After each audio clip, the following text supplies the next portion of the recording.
Je ne peux m'imaginer ce que ce sera quand je marcherai juste à tes côtés.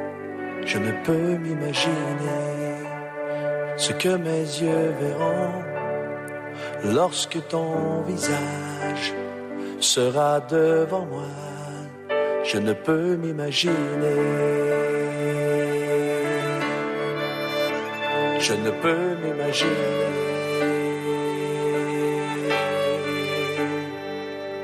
Entouré par ta grandeur, mon cœur va-t-il frémir? Danserai-je pour toi, mon Jésus? Serais-je saisi par la peur? Devant toi, resterai-je debout?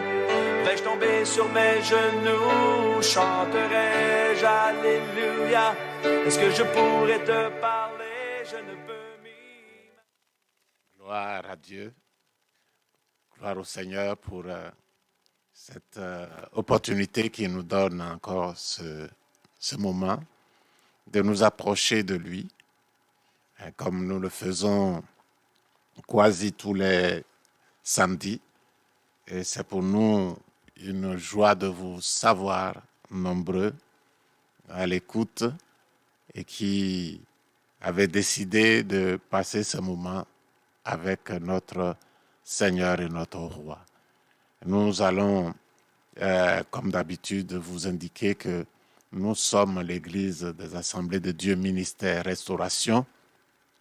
Nous sommes situés à la rue Farapos, à l'avenue Farapos, qui se trouve dans la ville de Porto Alegre. Nous sommes au numéro 312. Notre président est le pasteur Humberto Chimiti Vieira et nous travaillons avec le département d'appui aux étrangers de l'Église. Et c'est ce département qui essaie d'aider tous ceux qui sont de langue étrangère, qui ne sont pas des langues parlées.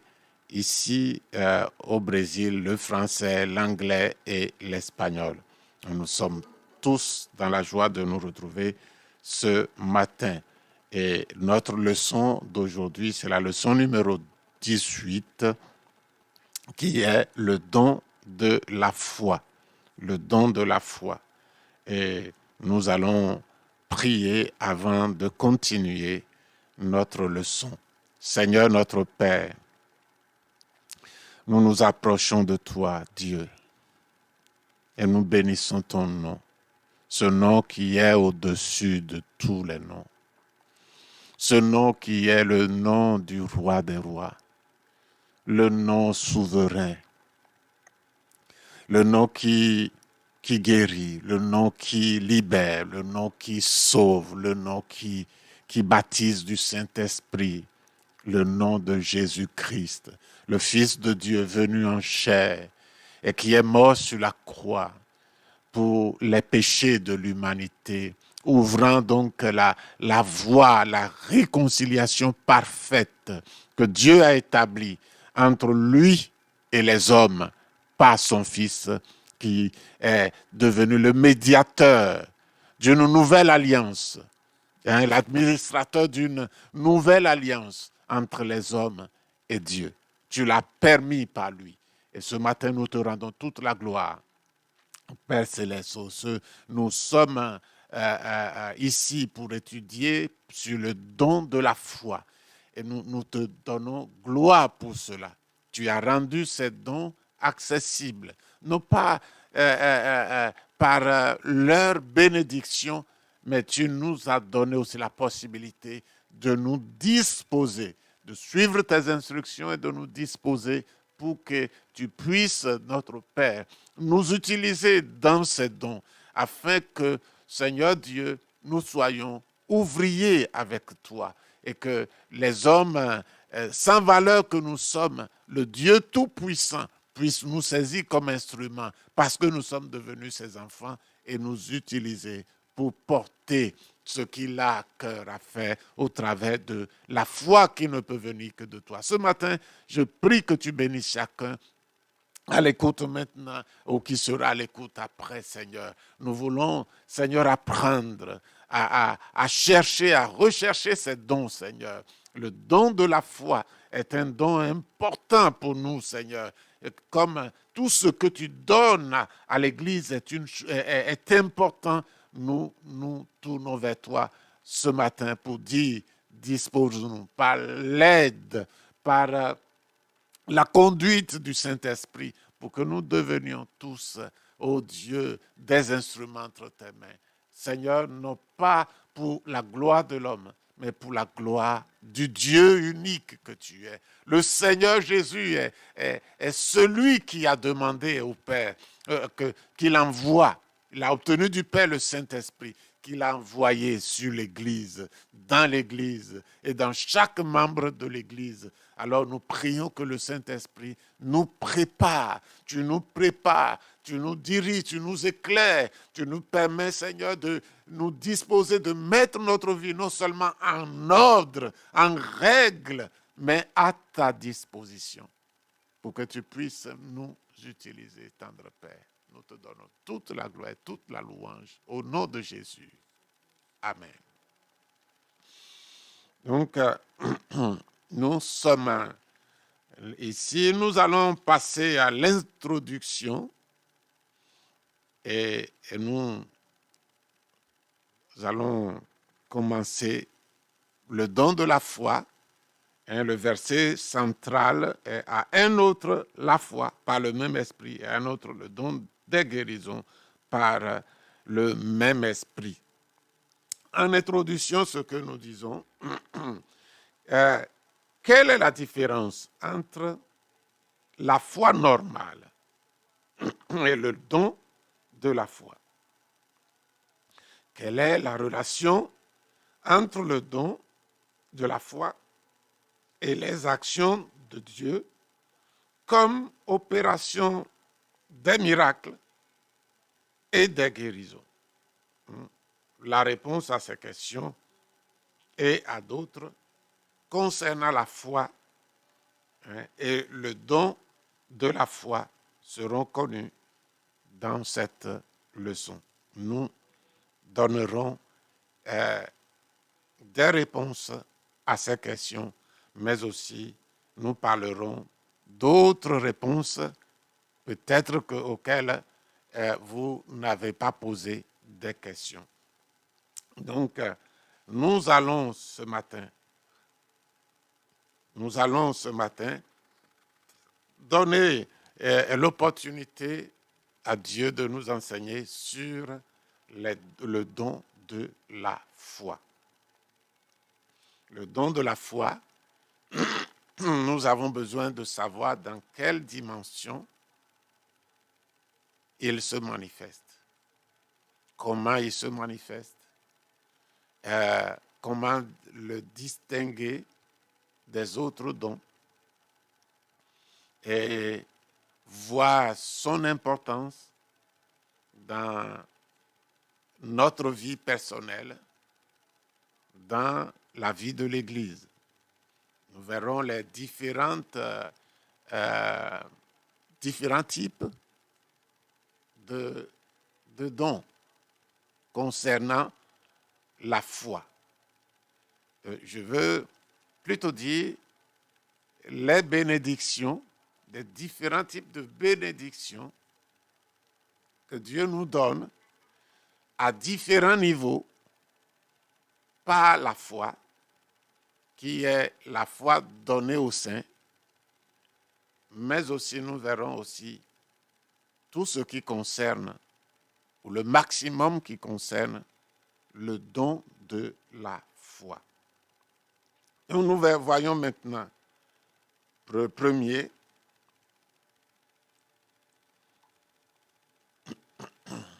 la première partie, qui est la différence entre le don et la bénédiction. La différence entre la bénédiction et le don de la foi. Il y a bénédiction de la foi et il y a don de la foi. Donc, La bénédiction de la foi peut être utilisée à tout moment et le don de la foi est une opération uniquement réservée au Saint-Esprit. Donc, d'entrée de jeu, nous continuerons à faire la différence tout le long, mais je veux planter le décor. C'est que dans la vie d'un chrétien, il y a deux différentes sortes de dons. Ou mieux, de foi, deux différentes sortes de foi. Il y a une sorte que le chrétien peut utiliser tous les jours, à tout moment, dans toutes sortes de circonstances. Et cela est la bénédiction de la foi. La bénédiction de la foi. Nous allons voir quelques passages ayant trait à la bénédiction de la foi un peu plus loin, qui est la bénédiction de la foi. La foi que Dieu a donnée. Dieu a donné pour que l'homme puisse croire en lui. Et ça, c'est la foi bénédiction. Elle n'est pas humaine. Les gens disent souvent que la foi peut être, nous avons naturellement la foi. Mais cette foi-là ne sauve pas. Notre foi s'appuie sur des choses visibles. Par exemple, si je vois une chaise,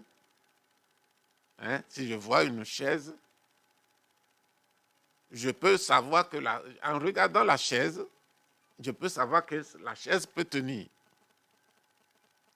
Je m'assois dessus. Mais j'ai déjà vu des gens qui sont tombés de leur chaise parce que ils ont vu et ils ont trouvé que c'est bon et ils se sont assis et c'est renversé. Quelque chose est cassé et ils sont tombés. Donc, cette foi-là n'est pas la foi dont nous parlons. Si quelqu'un vient à Dieu avec ce type de foi, il n'ira pas loin, il ne sera pas sauvé. La foi dont nous parlons, c'est la foi qui ne voit rien, mais qui croit qu'il y a quelque chose. Donc, pourquoi? Parce que Dieu est invisible.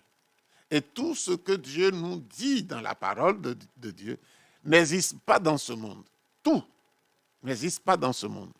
Et donc, il faut avoir la foi, cette foi, pour croire dans le monde qui est invisible. Et la foi pour croire dans le monde, les éléments de la foi qui croient dans les choses qui sont dans le monde invisible viennent de ce même monde invisible, le monde de Dieu, le royaume de Dieu. Donc, la foi que nous avons ici, que nous prenons avion et nous savons qu'on fait confiance aux pilotes, ce sont des choses que nous communiquent, ce sont des éléments que nous communiquent la vie, le royaume de ce monde, physique, visible. Et donc, nous avons la foi. Et ces choses nous communiquent. Le raisonnement humain les saisit. Mais quand nous entrons dans le domaine de Dieu, la foi qu'il faut pour croire aux choses qui sont dans le monde de Dieu, dans ce monde invisible, cette foi doit venir du monde invisible. Donc, la foi que nous recevons de Dieu, quand le Saint-Esprit vient et dépose la foi en nous et brise notre nature, ce qui empêche de croire dans le monde invisible, dans notre nature, il le brise, et puis nous commençons à croire, d'autres commencent à pleurer, d'autres, c'est la foi que Dieu nous donne. Et cette foi nous donne droit à des bénédictions. C'est pourquoi nous l'appelons foi bénédiction, la bénédiction de la foi. Donc, et l'autre, le don, le don, c'est quelque chose que Dieu nous donne à un moment donné et nous manifestons, ou bien il manifeste au travers de nous et après il le retire. Nous sommes seulement l'instrument de Dieu. Donc, nous allons voir maintenant la foi normale. La foi normale qui est la foi du chrétien dont je viens largement de parler et la foi don. La foi don. Donc, pour aller plus en profondeur, la foi normale, c'est ce que nous avons reçu de Dieu. Et lorsque nous recevons la nouvelle nature de Dieu, Dieu nous donne la foi. Et l'œuvre du Saint-Esprit en nous nous apporte la foi. Et donc, quand le croyant est né de nouveau, le croyant né de nouveau a constamment la foi. Donc, notre vie devient une vie de foi. Une vie de foi. Et c'est Dieu qui nous l'a. C'est Dieu qui nous l'a donné, cette foi. C'est le Seigneur lui-même qui nous l'a donné. Et je crois que chaque chrétien qui l'a, chaque chrétien qui est né de nouveau a cette foi de Dieu. Cette foi de Dieu. Donc, je crois que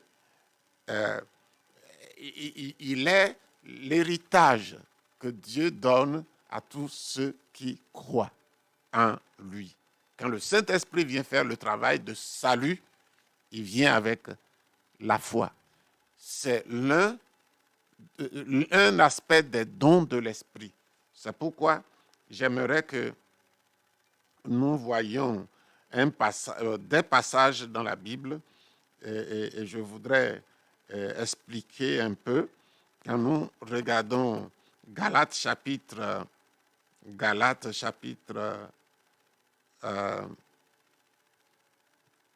5, le verset 22, nous lisons « Le fruit de l'esprit, c'est l'amour, la joie, la paix, la patience, la bonté, la bénignité, la fidélité. » La foi, quand vous recherchez le correspondant du mot fidélité dans un dictionnaire ou dans un dictionnaire biblique, vous trouverez que fidélité, c'est la même chose que la foi, la constance à croire à quelqu'un.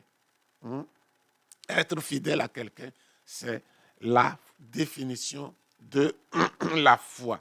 Donc, le Saint-Esprit, quand il vient demeurer en nous, il nous donne la foi, il nous communique la foi. Et cette foi est la foi normale qui doit conduire la vie du chrétien. C'est la foi du chrétien. Dans Jude chapitre 1, il n'y a que le chapitre 1, le verset 3, il est dit, bien-aimés, comme je le désire vivement vous écrire au sujet de notre foi commune, je me suis senti obligé de le faire afin de vous exhorter à combattre pour la foi qui a été transmise aux saints une fois pour toutes. C'est la foi que Dieu a transmise aux saints une fois pour toutes. Quand les saints viennent, sont nés de nouveau, quelqu'un né de nouveau, il devient un saint et Dieu lui transmet la foi qu'il doit professer, avec laquelle il doit marcher avec Dieu. Comme Dieu est esprit, il faut quelque chose qui rende son existence pleine, consciente à l'être humain. Et c'est la foi qui permet de savoir que Dieu existe. Sans la foi, il est impossible d'être agréable à Dieu, car celui qui s'approche de Dieu doit savoir qu'il existe. C'est la foi. Et Dieu a pris le soin de donner cette foi aux hommes. Dans Éphésiens chapitre 4, le verset 5, il est dit qu'il y a une seule foi, la foi qui vient de Dieu. La foi qui vient de Dieu. Dans Romains chapitre 12, le verset 3, il est dit, Dieu a départi à chacun de nous une mesure de foi. Une mesure de foi. Donc, voilà qu'il y a une foi normale. Tout chrétien né de nouveau, ou tout chrétien normalement doit être né de nouveau. C'est une redondance. Mais toute personne née de nouveau, chrétienne, a la foi. Non pas qu'il s'est arrangé pour trouver la foi, mais que le jour où le Saint-Esprit le convainquait qu'il a cédé à la conviction du Saint-Esprit, qu'il n'a pas rejeté le Saint-Esprit, qu'il n'a pas fermé la porte au Saint-Esprit, le Saint-Esprit est venu avec le salut et dans le salut, il y a la foi. Pourquoi? Parce qu'il aura besoin de cette foi pour tisser une relation avec Dieu. Parce qu'on ne met pas, deux personnes ne marchent pas ensemble sans s'être tombées d'accord. Et la foi est l'élément qui va permettre à l'homme né de nouveau de se mettre d'accord sur la parole de Dieu, sur les instructions du Saint-Esprit, étant donné qu'il ne peut pas le faire par lui, ses ressources. Dieu lui a donné la foi. Et Dieu ne demande à personne quelque chose qu'il n'a pas déjà donné. Donc, cette partie de la foi normale est donnée à tous les nés de nouveau. Maintenant, le don de la foi, le don de la foi, c'est quelque chose qui appartient à Dieu, parce que bien que ce soit donné, ce soit dit, appelé don de la foi, ce n'est pas un don qui siège en nous. C'est un don que Dieu donne par occasion, don de la foi. Ces dons, ils sont 9 dons, et on les appelle les dons du Saint-Esprit. Les dons du Saint-Esprit. Donc, et ce sont les dons du Saint-Esprit, les dons spirituels, les dons de l'Esprit. Donc, c'est les dons que le Saint-Esprit utilise, le donne, le manifeste dans une personne, comme c'est la personne qui est l'instrument, le don vient en lui. C'est pourquoi on le dit que c'est don. Mais celui qui est le chef de ce don, celui qui est l'opérateur de ce don, est le Saint-Esprit. Il agit seulement au travers du chrétien qui, visiblement, exerce parmi les hommes, est l'instrument par lequel le don s'est manifesté. C'est un don pour l'Église.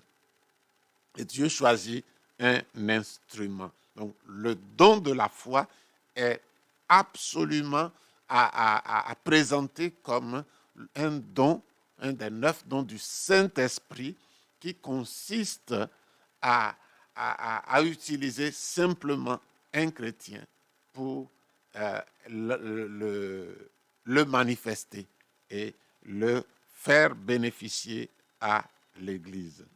Maintenant, revenons sur la mesure de foi. La mesure de foi. La mesure de foi que nous avons, nous allons voir un peu la mesure de foi et le don de la foi.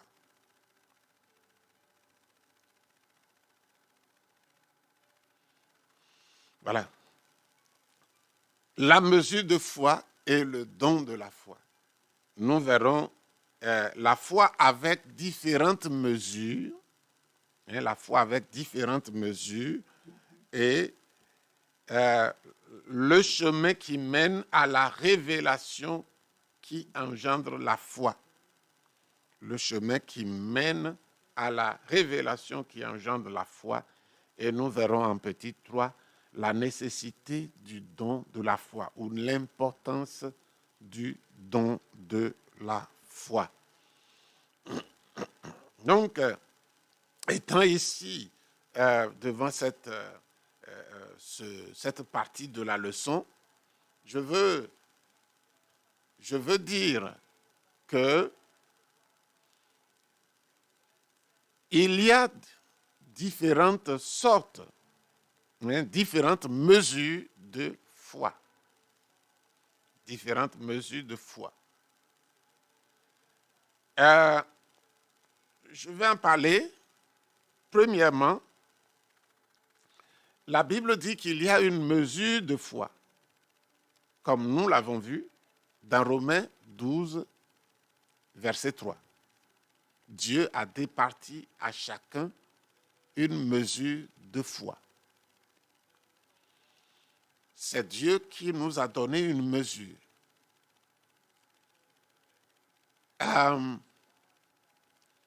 Cette mesure, est-ce que c'est différent chez quelqu'un d'autre plus grand, quelqu'un d'autre plus petit?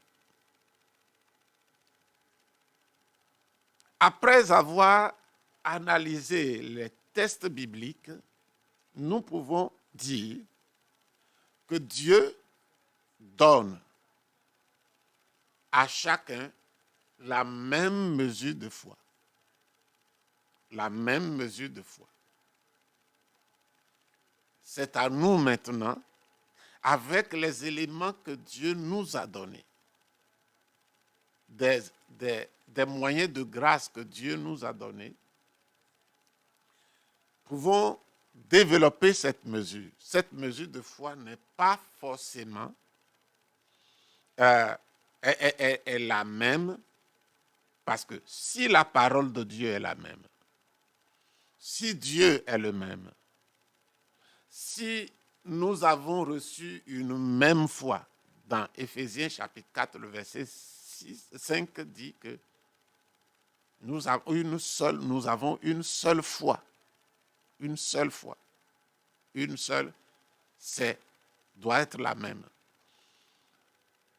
Bien que quand on rentre dans les détails, ce mot foi signifie ce que nous avons, mais signifie aussi l'ensemble de la confession, l'ensemble de la relation que nous devons avoir avec Dieu. Une même foi. Mais partons du fait que c'est une même foi que nous avons. Donc, il y a la mesure de foi. Plus loin, Dieu continue donc à donner la foi dans le cœur lorsque la personne cherche et la reçoit par la révélation. Dans Romains chapitre 10, le verset 17, il est dit que la foi vient de ce qu'on entend. Et ce qu'on entend vient de la parole de Christ. La foi vient de ce qu'on entend. La foi vient de la parole de Dieu. Si quelqu'un veut grandir la mesure de foi, il a la parole pour la grandir. Si quelqu'un veut avoir la foi plus que qui dépasse la mesure de foi, plus grande que la mesure de foi, Dieu a soigneusement placé des moyens de grâce. Et un de ces moyens de grâce, c'est la parole de Dieu pour augmenter notre foi. Celui qui lit de la bonne manière la Bible est fréquemment et continuellement aura plus de foi, puisqu'il a la mesure de foi et il utilise le moyen pour l'agrandir. il aura plus de foi que celui qui délaisse la parole de Dieu, qu'il la lit une fois par mois ou tous les dimanches quand il doit aller à l'église, ou c'est seulement les prédications et les versets qu'on lit dans l'église seulement qui sont sa nourriture en matière de parole de Dieu. Mais celui qui chaque jour est devant la parole de Dieu, il y a un temps dans la journée où il passe du temps avec la parole de Dieu, en lisant, en y méditant. Celui-là, en cherchant à recevoir la communication de Dieu au travers de la parole de Dieu, celui-là aura plus de foi. Il aura une mesure de foi plus grande. Troisièmement, il y a des gens, dans la Bible, dans Romains 14, 1, il dit « Faites accueil à celui qui est faible dans la foi ». Il y a le faible dans la foi. Il y a le faible dans la foi. Et dans cela, nous pouvons le relier un peu à la parole de Dieu, à la lecture de la parole de Dieu, plus les autres éléments, des autres moyens de grâce. Mais la Bible fait mention de celui qui est faible dans la foi. Donc, nous parlons des mesures de la foi. Et il y a plus aussi, dans la parole de Dieu, cette appellation, celui qui a peu de foi. Gens de peu de foi ou hommes de peu de foi. Jésus a dit ça dans Matthieu 6, 30. Dans Matthieu 8, 25 à 26 aussi.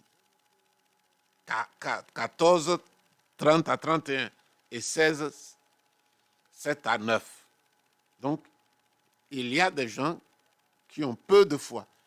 Est-ce que nous allons dire que c'est des gens qui sont faibles dans la foi? Ce n'est pas absolu. Parce que quelqu'un peut avoir une grande foi hier ou la semaine passée pour voir quelque chose s'accomplir. Mais aujourd'hui, il a peu de foi. Peu de foi. Ça dépend des circonstances. Ça dépend peut-être du temps qu'il traverse, des épreuves. Et ici, nous voyons que la Bible fait mention de celui qui a peu de foi aussi. Et donc, cependant, la Bible dit qu'il y a un processus de croissance dans la foi. Dans 2 Corinthiens chapitre 10, 2 Corinthiens chapitre 10, nous allons le lire. Le verset 15 nous dit ceci. Ce n'est pas hors de toute mesure, ce n'est pas des travaux d'autrui dont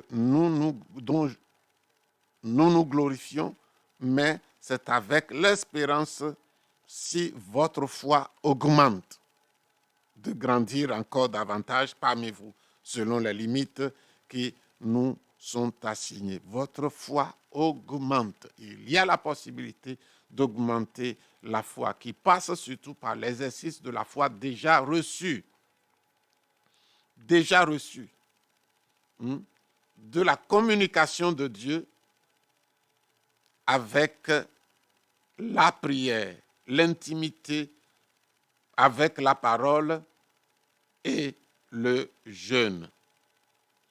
Dans Matthieu chapitre 17, le verset 20 à 21, les disciples étaient confrontés à un démoniaque.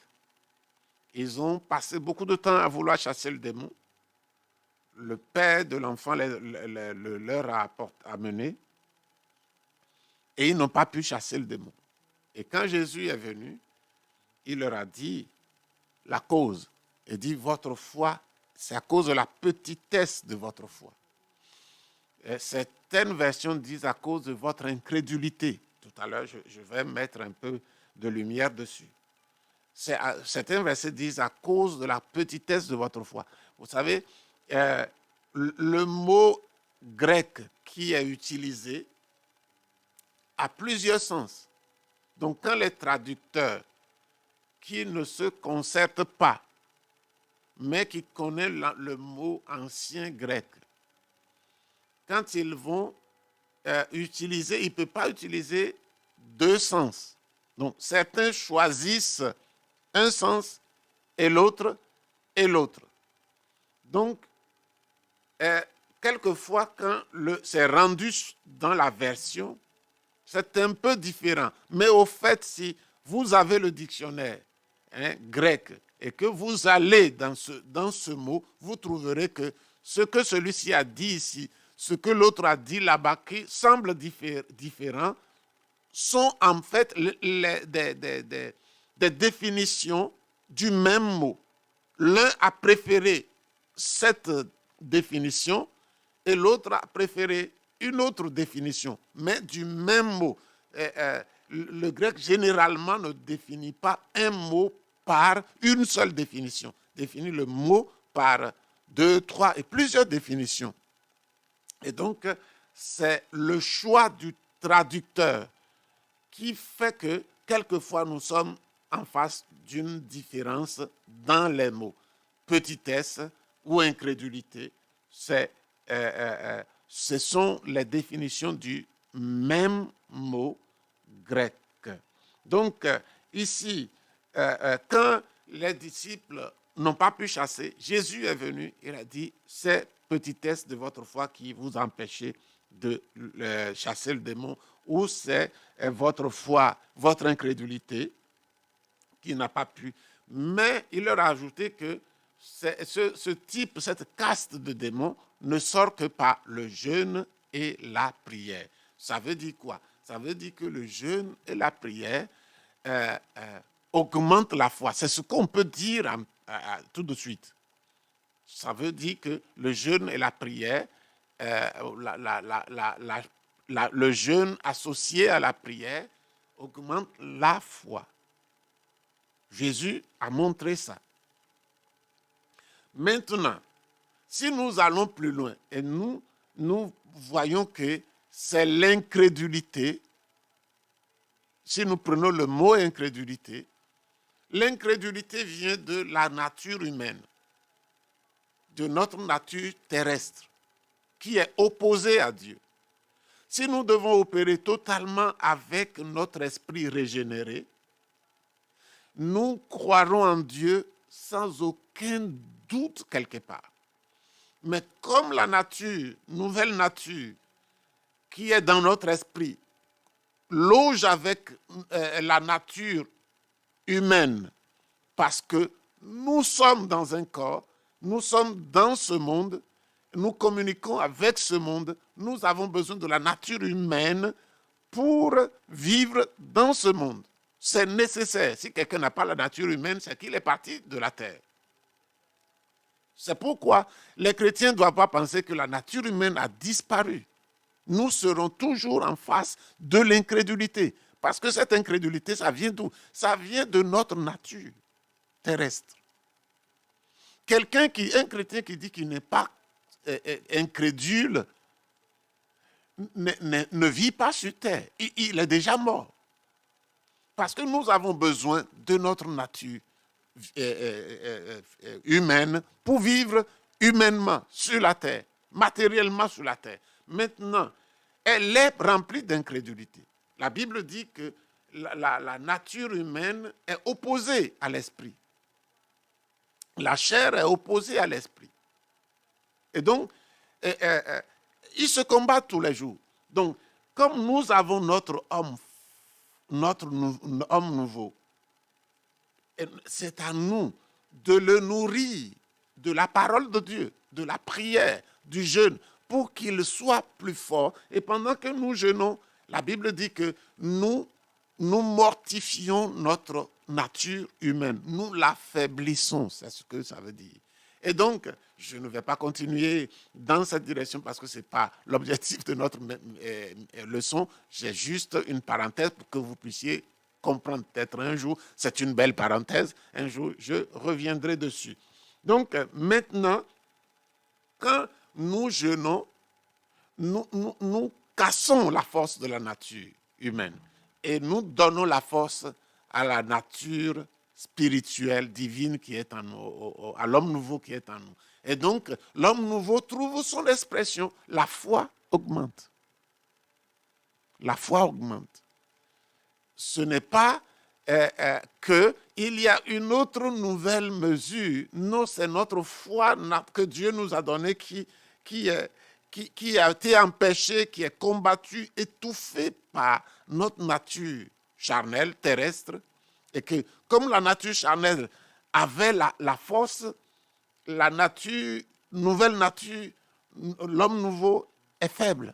Donc, il n'arrive pas à exprimer. Mais quand nous jeûnons, nous décidons comme âme humaine qui a la volonté, qui exerce la volonté de jeûner, il affaiblit le corps, la nature humaine, et en ce moment, la nature divine qui est en nous respire. Et donc, quand il respire, la foi sort. Il manifeste, cette nature manifeste la foi. Et donc, nous grandissons dans la foi. Donc, petitesse ou incrédulité, c'est comme ça que ça fonctionne. Donc, nous pouvons grandir notre petite foi par ce que je viens de vous dire. La Bible parle de personnes aussi qui ont une grande foi. Quand il y a petite foi, c'est qu'il y a une grande foi. Voyez? Et ici, le Seigneur nous parle de... Je veux trouver le texte dans Matthieu 15, 28.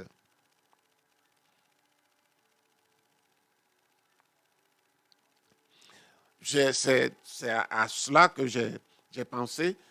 Il y avait une femme syrophénicienne, quand Jésus est entré dans Sidon, qui est sortie, on ne sait pas comment elle a su, et qui est venue se trouver devant Jésus. Et Jésus, elle commençait à suivre le Seigneur. Et les disciples lui ont dit de la chasser. Et Jésus n'a rien dit. Elle criait, Jésus n'a même pas répondu. Si elle s'arrêtait, ce qui allait se passer devant ne va pas se passer. Et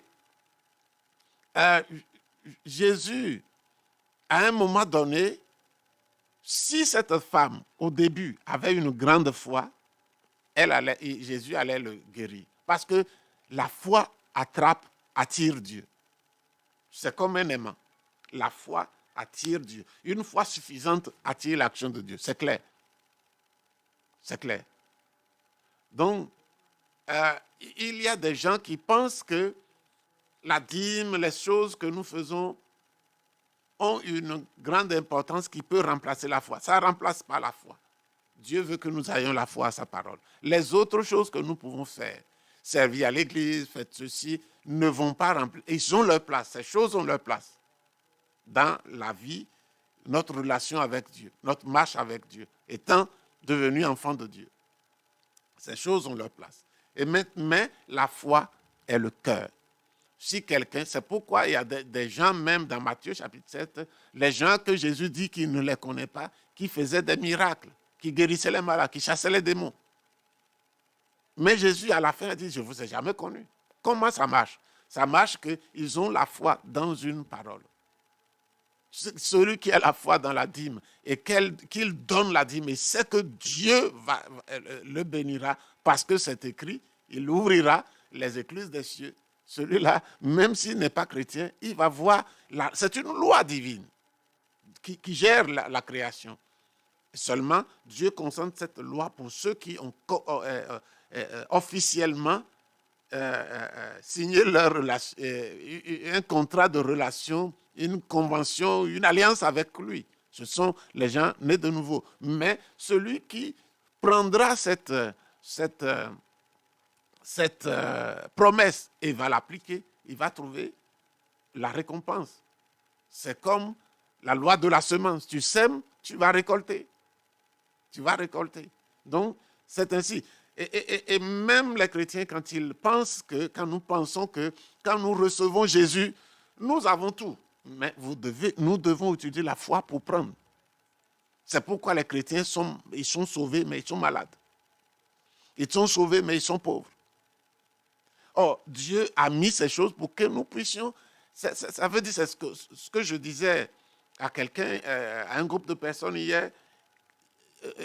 On leur disait que si Dieu a décidé que le juste vive par la foi, tout ce qui entre dans la vie du juste, toutes les ressources, un homme a besoin d'une multitude de ressources pour vivre. Et Dieu dit, le juste a besoin aussi d'une multitude de ressources pour vivre. Chaque jour, tous les éléments de notre vie ne viennent pas de nous. Il a besoin de le recevoir de quelque part. Et Dieu dit que le juste va avoir ces éléments pour vivre que par la foi. Dieu nous a tout donné. Sa divine grâce nous a donné tout ce qui contribue à la vie et à la piété. Tout. Il nous a déjà, c'est fait au passé, il nous a déjà tout donné. Mais c'est la foi qui les active. Nous sommes bénis de toutes sortes de bénédictions spirituelles dans les lieux célestes, mais les bénédictions sont spirituelles pour les amener du spirituel, du royaume de Dieu jusqu'à la terre pour que ça devienne profitable à nous tous et que nous puissions en bénéficier. La Bible fixe le terme du contrat, c'est par la foi. Donc, il y a cette dame, elle a avancé par des épreuves. Jésus a, premièrement, par le silence, puis par le rejet des disciples, elle continue, puis par le refus de Dieu en disant que ce pain est pour les enfants. Il parle d'Israël, pas pour les autres peuples. C'est uniquement pour Israël que Jésus était venu à l'époque. Et maintenant, plus loin, Jésus a dit, mais toi, tu es comme un chien. Tu n'as pas besoin de... Non, tu ne peux pas avoir ça. Mais tout cela, ce sont des épreuves. Et je dis qu'une manière d'avoir une grande foi, c'est de passer les épreuves que Dieu nous met devant nous ou qui apparaissent devant nous et de tenir à la promesse de Dieu. De tenir. Cette femme a tenu à travers plusieurs étapes d'épreuves et à la fin, Jésus a dit, femme, ta grande foi t'a sauvée. Ta foi est grande. Qu'il te soit fait selon ce que tu demandes. Et sa fille a été délivrée sur le coup. Et donc, la foi, une foi grande aussi. Il y a le chemin qui mène à la révélation qui engendre la foi. Et dans Hébreux chapitre 11, le verset 1, nous connaissons tous ce verset. Or, la foi est une ferme assurance des choses qu'on espère et une démonstration de celles qu'on ne voit pas. Face à cela, il est clair que cette assurance et cette démonstration, qui est une conviction, ferme assurance, une démonstration de celle qu'on ne voit pas. Cette assurance, cette démonstration qui est une conviction sur de telles choses et faits et telles choses et faits viennent par révélation. La foi dont il est question dans Hébreux 11, 1 est la foi par révélation. Ce n'est pas le don de la foi, mais la foi par révélation. Donc, puisque dans le temps présent, bien qu'elles existent, ces choses dont il a l'assurance, dont il fait la démonstration, existent, mais elles ne sont pas parvenues à exister encore. et ne peuvent être vues. Ces choses ne peuvent être vues. Si je demande par exemple la santé, la guérison, cette guérison existe, mais je ne la vois pas. Donc, pour que je la voie, il faut une révélation. Il faut une révélation de Dieu. Par conséquent, pour que le croyant ait la foi, il doit parcourir le chemin qui mène à cette révélation. Et sur ce chemin, pour obtenir la révélation, il y a la pratique du jeûne. La pratique du jeûne. Dans la Bible, une période significative de jeûne et de prière précédait généralement la révélation qui générait la foi. Et nous le voyons dans la vie de Moïse, dans la vie des prophètes, dans la vie de Jésus-Christ, notre Seigneur lui-même, et chez les apôtres. Chez les apôtres. La foi est bien souvent, la croissance de la foi est bien souvent liée à la pratique de la prière et du jeûne. Nous avons déjà expliqué ça. C'est peut-être pour que la foi grandisse ou bien que notre chair, notre nature humaine qui empêche tout ce qui est de Dieu soit mortifié, soit affaibli et que ce qui était empêché soit moins empêché, puisse s'exprimer. L'homme nouveau puisse s'exprimer.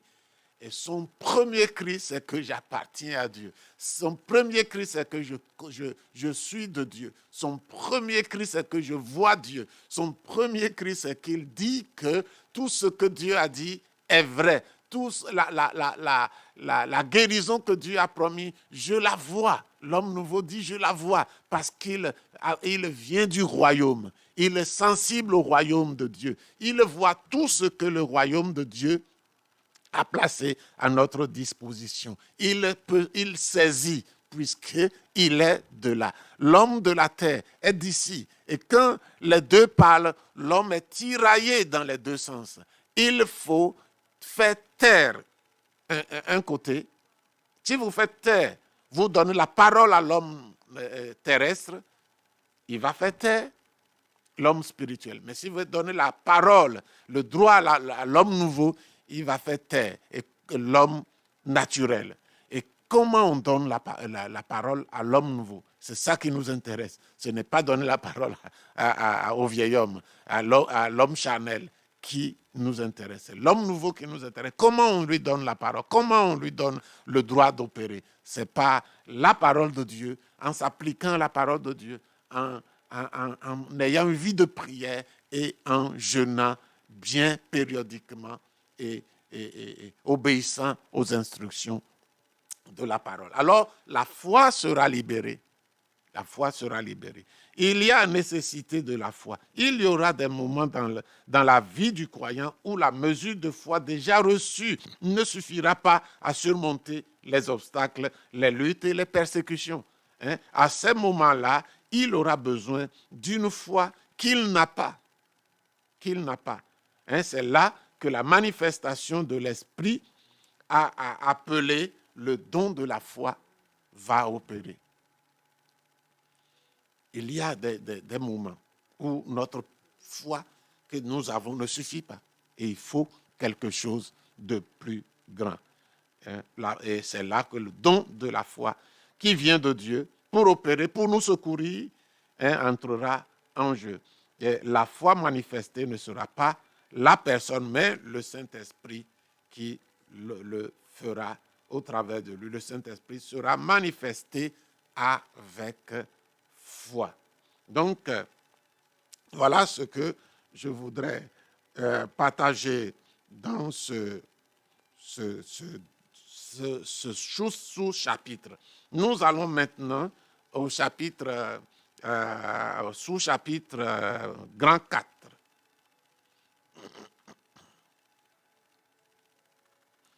Voilà, grand 4, définition du don de la foi. Nous allons essayer de définir le don de la foi. Premièrement, la relation entre les dons de puissance.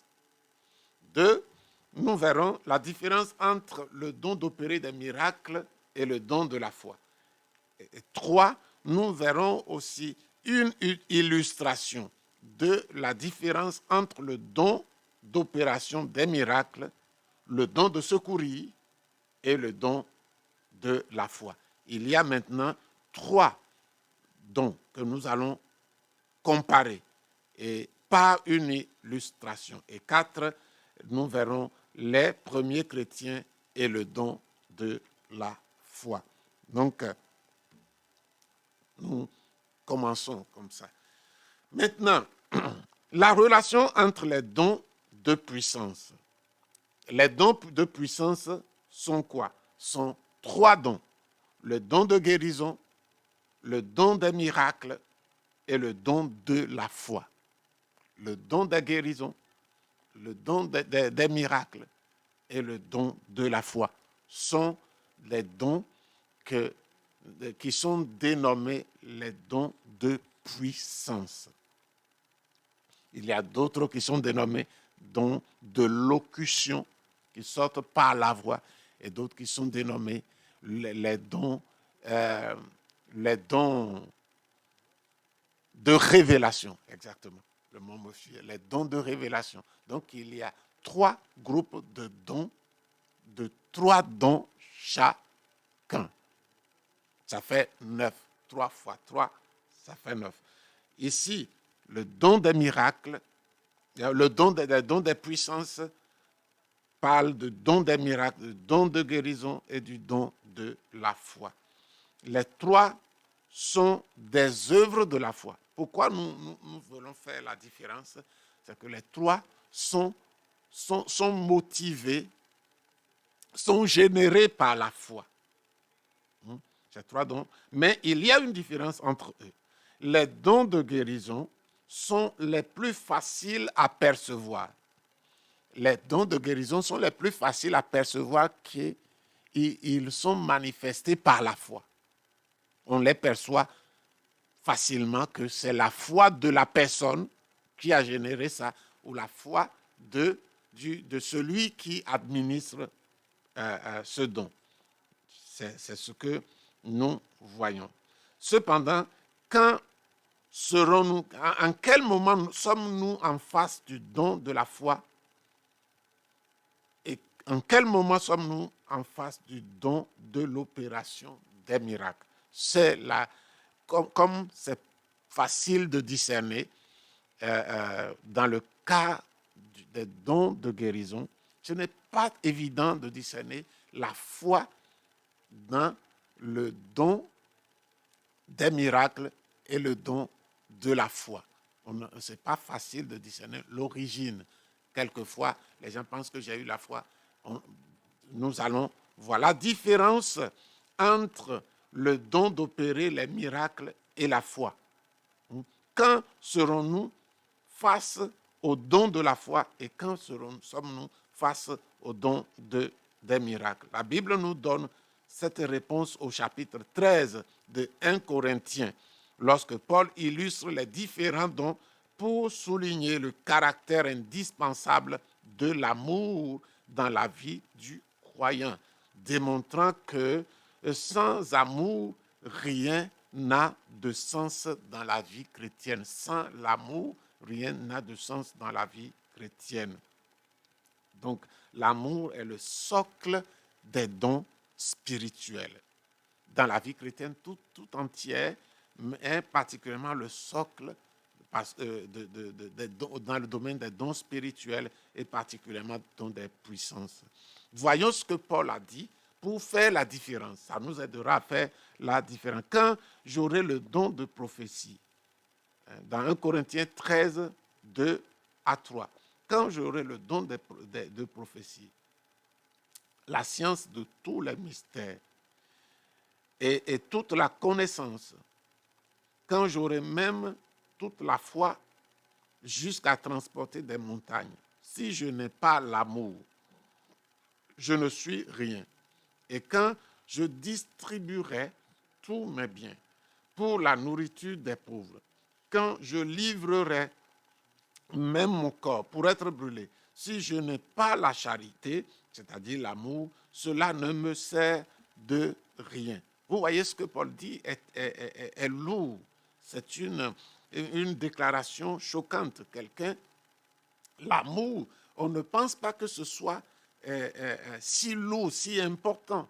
Et celui qui manifeste l'amour ne sera pas aussi respecté comme celui qui ressuscite les morts, celui qui déplace une montagne par sa parole. Et il ordonne la montagne tout entière se déracine et se déplace. Ça, quelqu'un ne peut pas, celui qui aime de tout son cœur, de l'amour de Dieu, on ne le regardera pas de la même manière. Mais Dieu dit que si nous faisons ça et que nous n'avons pas l'amour, ça ne sert de rien. En parlant de foi, Paul énumère 3 actions dans ce passage. Il énumère, premièrement, déplacer les montagnes. Secondement, distribuer tous mes biens parmi les pauvres ou bien aux pauvres. Et troisièmement, il livre ou je livre mon corps pour être brûlé par motif de foi. Par motif de foi, quelqu'un se lève, il livre son corps pour être brûlé, pour être mis à mort, brûlé, mourir en martyr. Et c'est là, c'est la foi qui préside ça. Sans la foi, personne ne se donne pour être brûlé. On peut mourir subitement sans le désirer, mais quelqu'un qui se rend, c'est soit il est sous effet de drogue ou quelque chose. Et dans ça, on ne parle plus de quelque chose de volontaire. On voit que l'un de ces 3 actions, l'une d'elles se réfère à la foi pour produire une action divine dans l'environnement. Déplacer les montagnes, c'est dans l'environnement. Les 2 autres se réfèrent à la production d'une action divine dans la personne elle-même, c'est-à-dire distribuer ses dons, tous ses dons pour les pauvres et livrer sa vie pour être brûlé. C'est dans la vie, l'action divine, l'action de Dieu dans la vie de la personne elle-même. Ici, donc, nous avons la distinction entre le don de miracle et le don de foi. Par le don des miracles, le Saint-Esprit se manifeste en faisant des choses extraordinaires dans l'environnement, à l'extérieur de nous. C'est ça le don des miracles. S'il y a une puissance qui agit, ce n'est pas en nous, mais c'est dans l'environnement, c'est dans d'autres personnes, c'est le don des miracles. Maintenant, si l'action manifestée par l'œuvre, le Saint-Esprit se produit en nous, ça c'est le don de la foi. Par le don de la foi, l'Esprit fait des choses extraordinaires dans notre propre vie, dans la vie propre du chrétien. Mais toujours, le principe est que c'est en faveur d'autres personnes, en faveur de l'Église. Voilà, maintenant nous parlons d'une illustration pour voir la différence entre don, opération des miracles, don de secourir et don de la foi. Toujours en analysant ce passage, nous voyons que lorsque le don spirituel conduit le croyant à déplacer des montagnes, nous sommes en face de miracles. Maintenant, les 2 autres qui se produisent dans le chrétien lui-même sont soit le don de secourir ou bien le don de la foi. Le don de secourir nous est cité aussi dans la parole de Dieu. Ici, nous voyons que lorsque l'Esprit se manifeste en conduisant le chrétien à faire don de tous ses biens aux pauvres. Il secourt les pauvres. Il secourt. Ça, c'est le don de secourir. Ce don de secourir ne fait pas partie de la liste de 1 Corinthiens chapitre 12. Il fait partie, je vais chercher le passage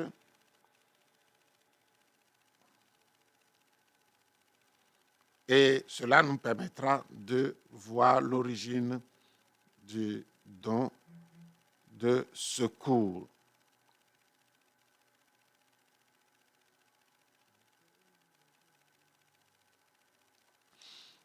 Alléluia. Voilà dans 1 Corinthiens chapitre 12, le verset 28, nous avons une seconde liste des dons que Dieu a donné, Christ a donné à l'Église. Nous avons le premier auquel nous nous référons généralement, c'est le premier qui se trouve dans Éphésiens chapitre 11. Donc, Éphésiens chapitre 4, le verset 11. Excusez-moi, Éphésiens chapitre 4, le verset 11, où la liste des apôtres, prophètes, évangélistes, pasteurs et docteurs sont donnés comme des dons à l'Église. Il y a cependant une seconde liste qui va au-delà. Et ici, il est parlé, en Corinthiens chapitre 12, verset 28, Dieu a établi dans l'Église, premièrement, des apôtres, secondement, des prophètes, troisièmement, des docteurs, ensuite, ceux qui ont le don des miracles, puis ceux qui ont les dons de guérir et de secourir. Il y a dans cette liste le don de secourir, de gouverner, de parler en de nouvelles langues. Il y a le don de secourir. Maintenant, celui qui, par une opération miraculeuse de foi en lui, se lève et donne tous ses biens, ce n'est pas la force humaine qui fait ça. Ce n'est pas un jour, dans Actes chapitre 5, Actes chapitre 6, il y a Paul, il y a l'apôtre Pierre confronté à Ananias et Saphira. Ananias et Saphira. Et donc, il voyait, ce couple voyait des gens offrir. C'est Actes chapitre 5. Que ce couple voyait des gens offrir tout ce qu'ils, leurs biens, de grands biens. Barnabas a vendu un terrain, il a tout donné. Et eux aussi, ils veulent avoir l'honneur. Or, ce n'est pas la foi. C'est la jalousie qui a créé ça. Ce n'est pas la foi venant de Dieu. Et donc, ils ont vendu, ils n'ont pas pu tout donner, ils ont caché une partie. Ce n'est pas une action du Saint-Esprit. Et donc, Barnabas c'est une action du Saint-Esprit qui l'a poussé. Mais Ananias et Saphira ne sont pas poussés par une action du Saint-Esprit. C'est l'action humaine où même Satan s'est mêlé dedans. Donc, le don pour faire quelque chose, donner tous ses biens, c'est l'opération du don de secourir les autres. Une situation s'est passée et il y a un besoin pressant et important, et Dieu touche une personne. Donc, c'est comme ça que nous, cette référence aux gens qui livrent tout pour le donner aux pauvres peut être compris. C'est le don de secourir. Puis, la foi conduit un chrétien à prendre une décision extraordinaire au-delà de ses forces, au-delà de sa mesure de foi. Et il peut se lever et accepter le martyre. Les premiers chrétiens et le don de la foi. Les premiers chrétiens, ils ont été torturés, jetés au lion, tués par les gladiateurs. On a fait tant de mal, de persécutions et de meurtres parmi l'Église primitive, surtout à Rome et même partout à l'époque, que même jusqu'aux enfants, ils se sont bravement levés et ils se sont donnés à leur bourreau. Ça, ce n'est pas l'homme. Ce n'est pas l'homme naturel. C'est la foi qui se manifeste en eux.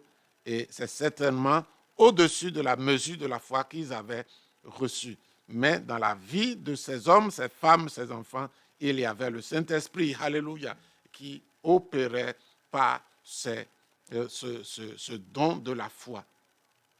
Au moment où la foi de ces croyants semblait succomber, au moment où Satan pensait qu'il allait arracher de leurs lèvres le reniement de leur foi, le Saint-Esprit s'est manifesté dans leur vie, leur donnant la foi de ne pas renier Jésus, leur donnant la foi pour parler, pour aller jusqu'au bout.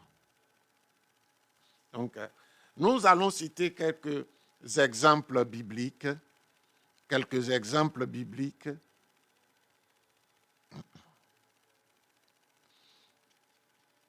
Quelques exemples bibliques sont, par exemple, Étienne, Pierre, et puis Paul. Nous allons voir ces exemples. Étienne, nous voyons l'Esprit Saint se manifester dans la vie d'Étienne lorsqu'il fut lapidé en le faisant impassible, pardonner à ses détracteurs et continuer dans la joie jusqu'à la fin.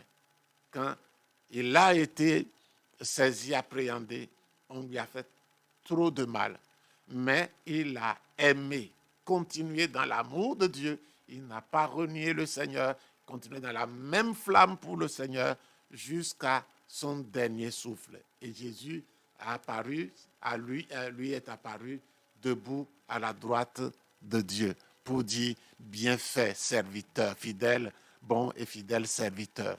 Ce n'est pas la foi, c'est un don de la foi qu'il a manifesté. Ce n'est pas l'homme. L'homme fuira ces moments. L'homme par lui-même sera, même par sa foi normale, sera écrasé par ces moments. Mais Étienne est resté la tête haute jusqu'au bout, glorifiant le Seigneur et ne faisant aucun cas de lui-même. Et il voulait seulement honorer le Seigneur. Puis il a distribué le pardon à tous ses détracteurs quand il était prêt à mourir. Pierre, l'apôtre Pierre, nous voyons un exemple d'absence de ce don dans la vie de l'apôtre Pierre. Du moins dans le moment où il suivait le Seigneur, parce que l'apôtre Pierre a ressuscité des morts plus tard. Il a fait des miracles plus tard. Donc, dans ce moment où il a marché sur les eaux, quand Jésus lui a dit « Viens », Pierre, descendant de la barque, marcha sur les eaux et vint à Jésus. Remarquant cependant la force du vent, il eut peur et commençant à couler, il s'écria « Sauve-moi, Seigneur !» Et aussitôt, Jésus lui tendit la main et le prit et dit « Homme de peu de foi, pourquoi as-tu douté ?» La mesure de foi de Pierre était suffisante pour sortir. Cette mesure de foi qu'il avait était suffisante pour sortir du bateau, de la barque. Mais ce n'était pas suffisant pour continuer à marcher en regardant à Jésus, même en sentant la force du vent. Sa mesure n'était pas suffisante. Jésus a dit que sa foi était petite pour ce qu'il faisait. Sa foi était petite pour marcher sur les eaux. Et je crois que Jésus avait vu ça. Jésus avait vu ça avant de dire de venir. Il savait qu'il allait s'enfoncer dans l'eau. Et comme lui, il est toujours impétueux, il lui a fait faire une expérience. Mais il était là pour le secourir. Et même quand la foi est petite, Dieu est là pour nous secourir. C'est lui qui nous aide à grandir notre foi.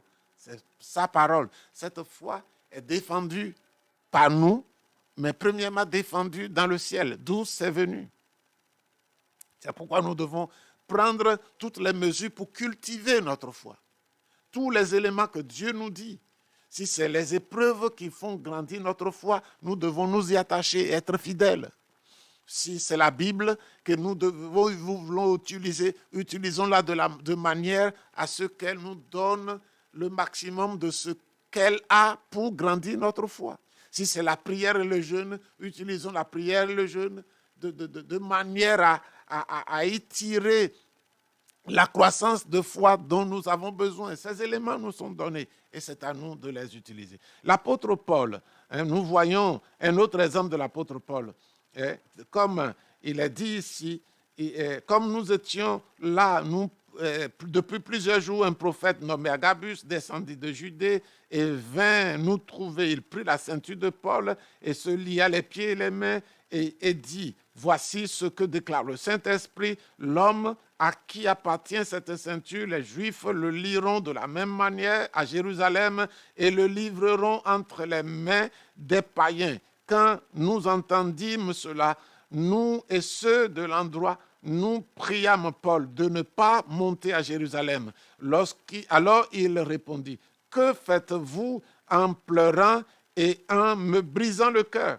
Je suis prêt non seulement à être lié, mais encore à mourir à Jérusalem pour le nom du Seigneur Jésus-Christ.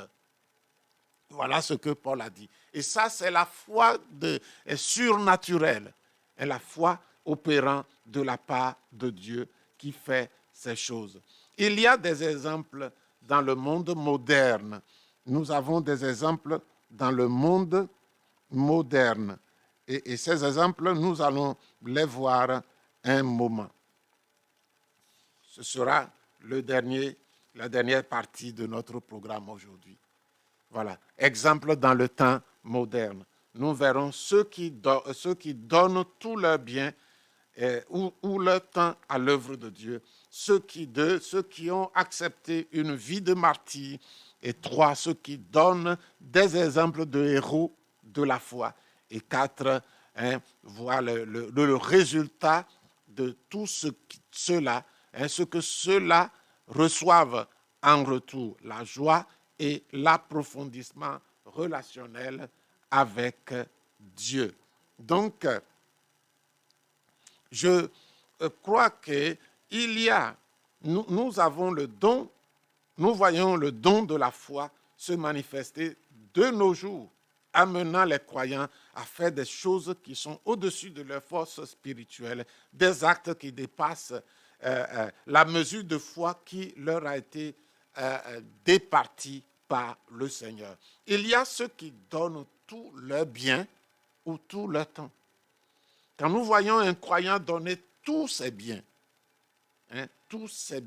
à l'œuvre de Dieu, quand nous voyons un croyant donner tout son temps, il n'a pas grand-chose, et il s'est donné lui-même pour s'occuper des affaires de Dieu dans l'Église, sur le champ de mission.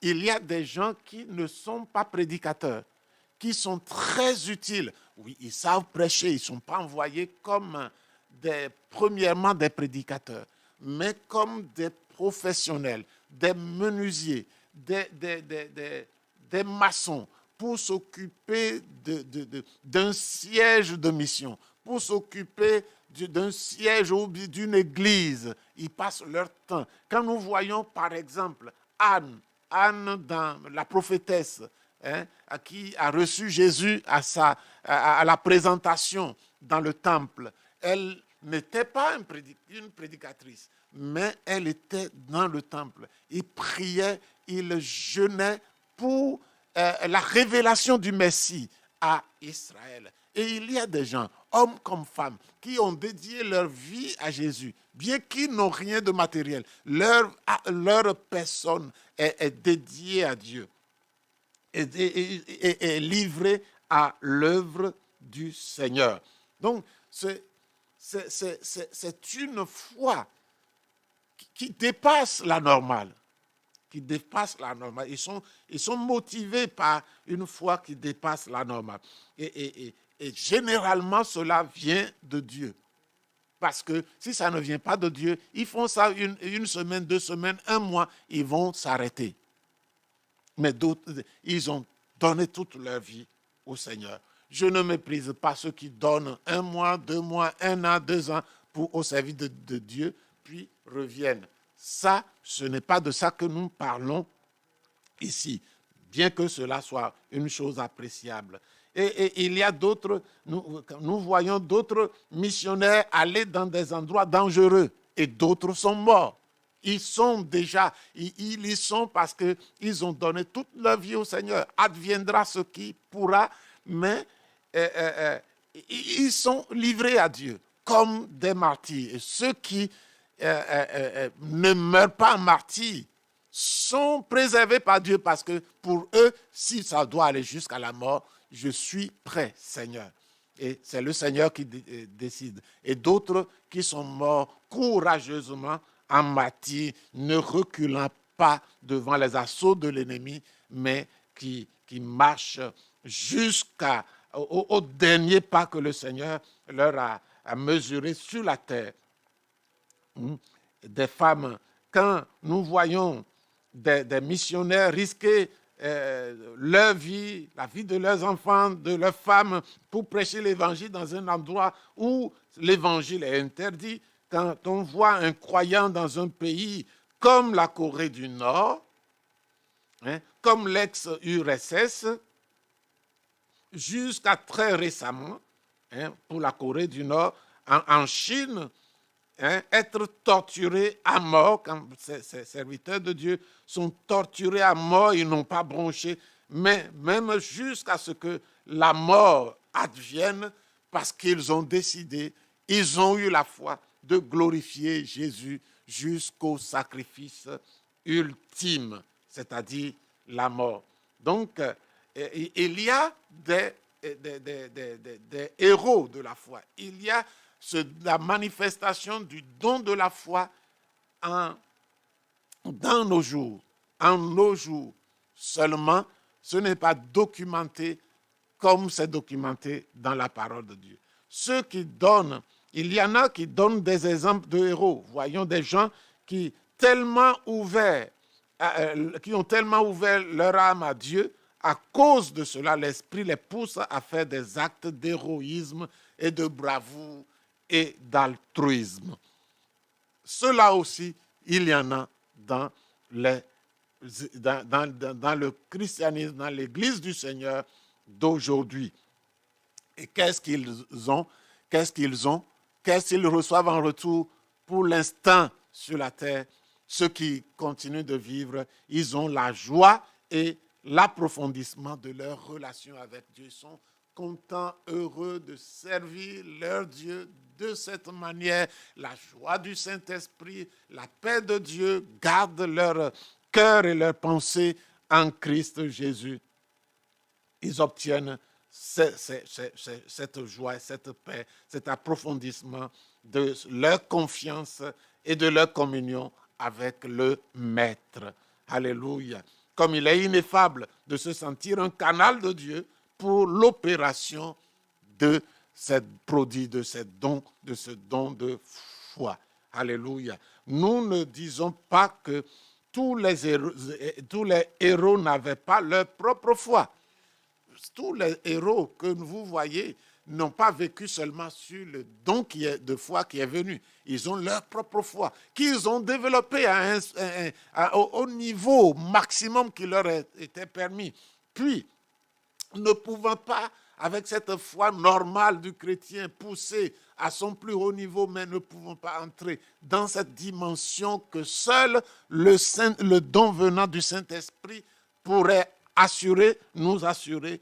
Et Dieu leur est venu en aide, voyant la soif de leur cœur manifestée par leur foi normale de chrétiens, la mesure de foi qu'ils ont reçue et développée. Dieu est venu à leur secours et leur a déversé dans leur cœur une foi surnaturelle. Et ils sont allés, plusieurs sont allés jusqu'à la mort de martyrs. Et cela est opéré par le Saint-Esprit, les fortifiant lorsqu'ils n'avaient plus de force, les amenant à continuer à croire en la révélation d'un Dieu d'amour, alors que l'évidence indiquait qu'ils avaient été abandonnés par le Seigneur. Quand des fois, ils se sentaient abandonnés, emprisonnés, torturés jour après jour, et il n'y a aucun signe de la présence de Dieu. Mais ils ont continué. Alléluia. Gloire à ton nom, Seigneur. Même quand l'ennemi assaille physiquement ou comme spirituellement, où l'on a envie d'abandonner, il y a beaucoup de frères, beaucoup de sœurs dans la foi.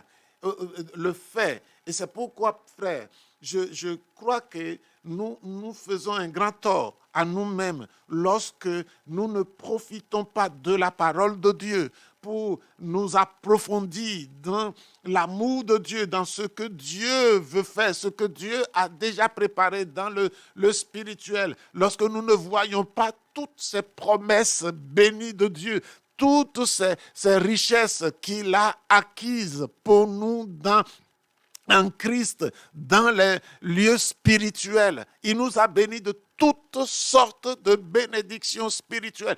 Et rappelons-nous-le, ce sont des bénédictions en forme spirituelle qui peuvent être attirées jusque dans la vie matérielle, dans la vie au milieu des hommes, que par la foi. Or, la foi vient de ce qu'on entend, et ce qu'on entend vient de la parole de Dieu. Et comme nous l'avons dit, il y a la parole de Dieu qui augmente notre foi. Si tu veux tu veux avoir plus de foi, il y a une origine. La foi vient de quelque part. Va là. Et c'est la parole de Dieu. La Bible dit que si ta foi est petite, nous pouvons l'agrandir par le jeûne, la prière. Nous pouvons l'agrandir. Et même dans le cadre de la femme syrophénicienne, elle a accepté de s'humilier, d'aller jusqu'au bout. Et de petite foi, elle est arrivée à la grande foi. Et Jésus a conclu, femme, ta foi est grande. Si cette foi était grande au début de son processus, Jésus allait faire le miracle. Parce que la foi grande attire immédiatement le miracle.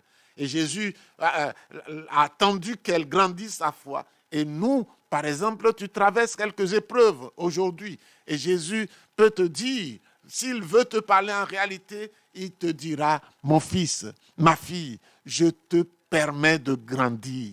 Je suis là. Je ne suis jamais absent. Je suis là. Je suis avec toi. Alors, persévère. Il veut mettre certaines choses à leur place dans ta vie en permettant, par lui qui a envoyé l'épreuve. L'ennemi envoie toujours l'épreuve, mais il permet que l'épreuve soit utilisée. Toutes choses concourent au bien de ceux qui aiment Dieu, de ceux qui sont appelés selon son dessein. Et tu es appelé selon son dessein. Et même ton amour, là que tu as pour le Seigneur, quelquefois tu dis qu'elle n'est pas suffisante. Tu veux aimer Dieu plus. Déjà ça, c'est bon. Tu aimes Dieu et Dieu va t'aider. L'amour de Dieu que nous avons pour Dieu ne vient pas de nous, mais nous devons débroussailler, nous devons enlever toutes les mauvaises herbes, et nous attendre à ce qu'il vienne. Et il va grandir ta foi, même au travers de cette épreuve-là. Jésus ayant les regards fixés, il est parlé ici que Jésus a été un exemple tout le long de sa vie. Il est dit de lui que dans Hébreux 12, 2, il dit, ayant les regards sur Jésus, le chef et le consommateur de la foi, qui, en vue de la joie qui lui était réservée, a souffert la croix, méprisé l'ignominie et s'est assis à la droite du trône de Dieu. Donc, Jésus aussi a été éprouvé. Il a souffert, mais il avait un objectif. Il est presque mort du martyre, mais c'est pour nous. C'est pour cela qu'il n'est pas appelé martyr. C'est pour une cause. Il a pris nos péchés. Les martyrs meurent d'une manière différente. Ils ne meurent pas pour quelqu'un, ils meurent pour eux-mêmes, pour l'amour qu'ils ont pour le Seigneur, et dirigés par la foi qu'ils ont reçue de manière surnaturelle. Alors maintenant, nous allons voir la conclusion. Et c'est une petite conclusion et nous terminons. Alléluia. Gloire à Jésus. Voilà la conclusion. La manifestation du don de la foi dans nos vies est une action voulue par le Saint-Esprit. Prions pour que cette manifestation soit une réalité dans nos vies et pour que le surnaturel divin soit constant dans nos vies. Donc, nous avons examiné ensemble le don de la foi aujourd'hui et nous bénissons le Seigneur. Nous bénissons le Seigneur. Que son nom soit glorifié, son nom soit adoré, son nom soit magnifié. Et je crois que le Seigneur a parlé à chacun d'entre nous. Cherchons à grandir notre foi. Il a donné la foi. Il a donné la foi. Et il veut que nous grandissons, nous fassions croître cette foi, premièrement en l'utilisant. En l'utilisant. Si quelqu'un n'utilise pas sa foi, si quelqu'un ne se jette pas à l'eau, sa foi ne va pas grandir. Secondement, en lisant la parole. La parole est la seule source de foi.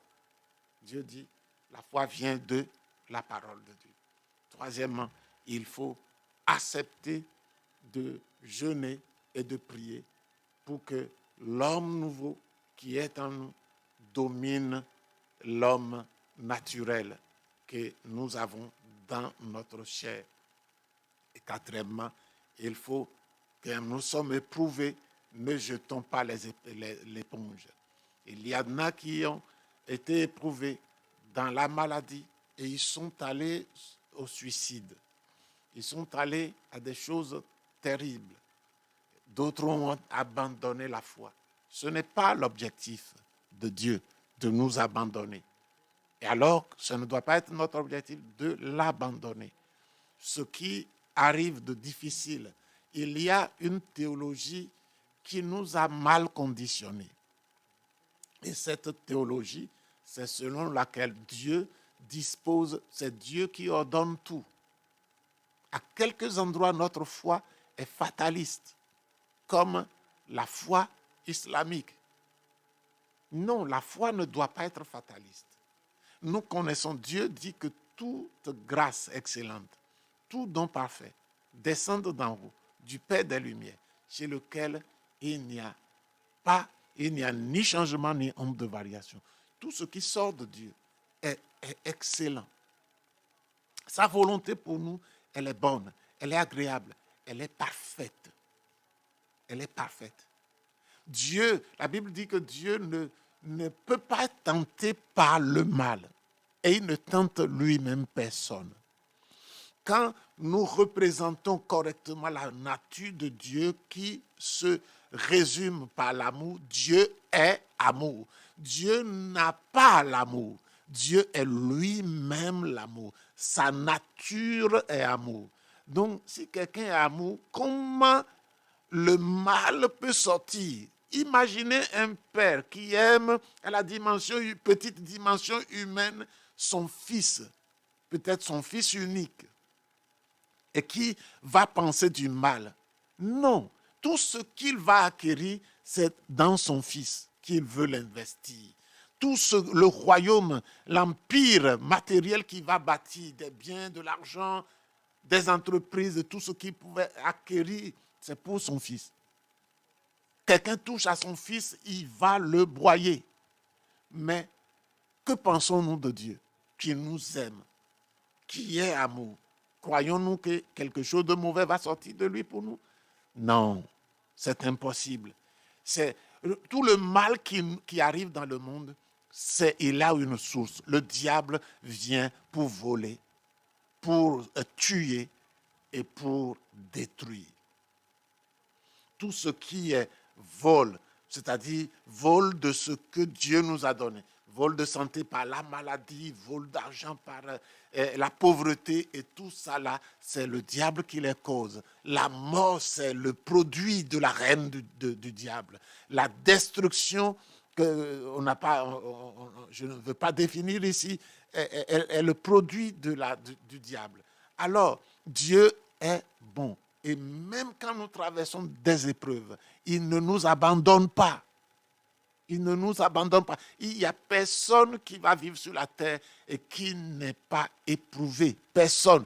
Mais quand on traverse l'épreuve, on se dit, on est seul. On regarde les autres, ils vont et reviennent. Nous sommes peut-être alités. Nous sommes peut-être comme enchaînés. Nous sommes comme dans la souffrance. Nous manquons de tout. Cela n'est pas de Dieu. Mais comment faire pour sortir de ça? C'est par la foi. Dieu nous a tout donné. Il faut aller aux Écritures, il faut aller à la prière, aux jeunes, il faut accepter de ne pas accuser Dieu, mais de le bénir de ce qu'il a préparé pour vous, c'est l'excellence. C'est les provisions largement suffisantes jusqu'à ce que nous puissions en avoir pour donner à ceux qui sont dans le besoin. Que le Seigneur vous bénisse et à la prochaine rencontre. Seigneur notre Père, notre Dieu, nous te bénissons et nous t'adorons. Nous rendons grâce de ce que tu nous as bénis. Nous voulons, Seigneur, nous livrer à toi. Je prie pour mes frères, pour mes sœurs, pour moi-même, afin que tu nous donnes la sagesse, ô Dieu, de nous disposer à toi, de nous livrer à toi, de croître dans la foi que tu nous as déjà donnée, et Seigneur, de marcher avec toi, Seigneur, de foi en foi, et de nous saisir de tous les moyens de grâce que tu nous as donnés pour augmenter, pour maximiser notre foi. Et quand le besoin d'une foi surnaturelle se présente, nous te prions de donner la foi surnaturelle en forme de don par le Saint-Esprit qui l'opère au travers de nous. L'Église aujourd'hui, Père, est confrontée à des défis, roi des rois. Et nous voulons, Seigneur, te confier ces défis. Nous voulons te confier ton peuple. Nous sommes dans un moment de jeûne et de recherche, de prière, une campagne de prière pour le renouveau spirituel, pour le réveil spirituel. Père, nos yeux sont tournés vers toi. Nous te demandons, notre roi et Père, de nous aider, de venir à ce que, Seigneur, la vie de foi soit réactivée dans l'Église, que toute la place soit donnée au Saint-Esprit d'opérer librement au travers de nous et dans l'Église pour honorer Jésus, pour amener les hommes à la repentance, pour amener ton Église à s'humilier, à pleurer sur ses péchés, Seigneur, et à voir, oh Dieu, le relèvement dans la manifestation de ta présence, notre roi, au milieu de ton Église. Nous prions, Seigneur, qu'ainsi des âmes soient tirées et qu'une grande défaite soit proclamée, publiée dans le camp de l'ennemi. Et la victoire de Dieu se lève comme un drapeau sur ton Église. C'est ce que nous te demandons ce matin et te glorifions, Seigneur. Merci, notre Dieu, au nom de Jésus. Amen. Serais-je pour toi, mon Jésus? Serais-je saisi par la peur de devant toi resterai-je debout? Vais-je tomber sur mes genoux? Chanterai-je Alléluia? Est-ce que je pourrais te parler? Entouré par ta grandeur, mon cœur va-t-il frémir? Danserai-je pour toi, mon Jésus? Serais-je saisi par la peur? Devant toi resterai-je debout? Vais-je tomber sur mes